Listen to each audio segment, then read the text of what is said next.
Pour le Cameroun, le danger est d'une autre nature, c'est le danger du volcan. Les lions indomptables sont assis sur une poudrière administrative et relationnelle qui ne demande qu'une étincelle pour exploser. Entre une fédération Fecafoot omniprésente et souvent conflictuelle, un ministère des Sports interventionniste et un vestiaire où les égos sont aussi grands que le talent, l'équilibre est précaire. Le Cameroun est cette équipe capable de battre le Brésil un jour et de s'auto-détruire le lendemain pour une histoire de capitanat ou d'hôtel. En 2025, cette instabilité chronique face à des nations de plus en plus professionnelles comme le Burkina ou le Mali ressemble à un suicide programmé. Notre deuxième patient, lui, souffre de son arrogance et de son chaos interne. Passons au cas du Cameroun, où le danger vient autant des bureaux que du terrain. Si l'Algérie est un patient anxieux, hanté par son passé, le Cameroun est un patient schizophrène, capable de passer de la dépression à l'euphorie, du génie au chaos en l'espace d'une demi-journée. Analyser les lions indomptables en ce mois de décembre 2025 est un exercice d'équilibriste, car aucune autre nation au monde ne mélange autant le sport, la politique, le mysticisme et l'ego. Le danger de mort pour le Cameroun ne vient pas de l'adversaire, il vient de l'intérieur. Le Cameroun est la seule équipe capable de s'éliminer elle-même avant même d'entrer sur le terrain. Le contexte administratif et environnemental reste, comme toujours, une poudrière. La guerre froide, parfois chaude, entre la fédération Fecafoot et le ministère des Sports continue de polluer l'atmosphère autour de la tanière. On pourrait croire que les joueurs professionnels en Europe sont imperméables à cela. C'est faux. Quand vous ne savez pas qui décide vraiment, quand les plans de vol changent à la dernière minute, quand le staff technique est tiraillé entre deux patrons, cela crée une fatigue mentale invisible mais réelle. Les joueurs arrivent en sélection non pas pour se reposer dans un cocon, mais pour entrer dans une arène. Cette usure nerveuse est le premier facteur de risque d'une élimination précoce. Sur le terrain, le paradoxe est encore plus criant. Individuellement, le Cameroun possède sans doute l'une des colonnes vertébrales les plus talentueuses du tournoi.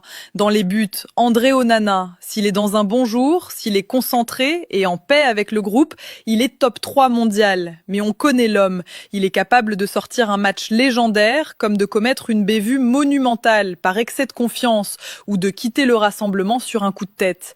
Cette incertitude au poste clé de gardien est un poison pour une défense. Au milieu, c'est peut-être le point fort. L'avènement total de Carlos Baleba en Première Ligue a changé la donne. Il est devenu ce monstre physique et technique que le Cameroun attendait depuis la retraite des anciens.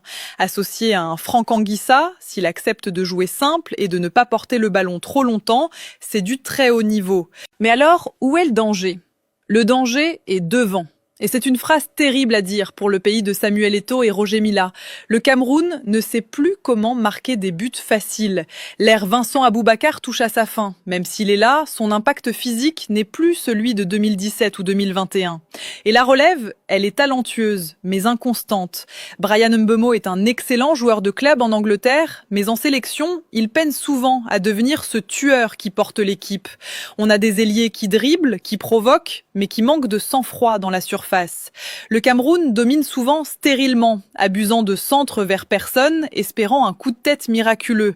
Le Hemle, cette fameuse grinta camerounaise, ce refus de la défaite, est une arme à double tranchant. C'est ce qui leur a permis de renverser la Gambie en 2024 dans un match fou.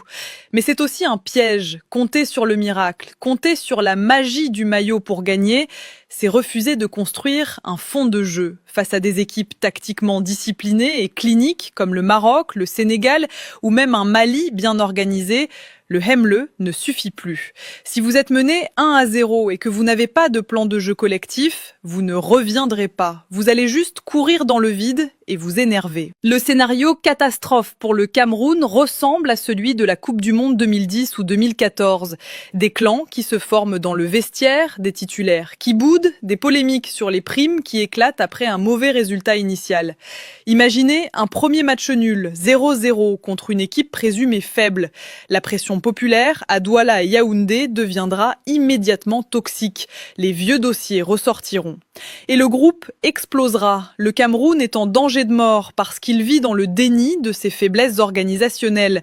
Il se voit toujours comme les rois de la forêt, mais la forêt a changé. Les autres animaux ont appris à chasser. Si les lions indomptables arrivent au Maroc avec de l'arrogance plutôt que de l'humilité, ils subiront le même sort que l'Algérie en 2022, une humiliation retentissante.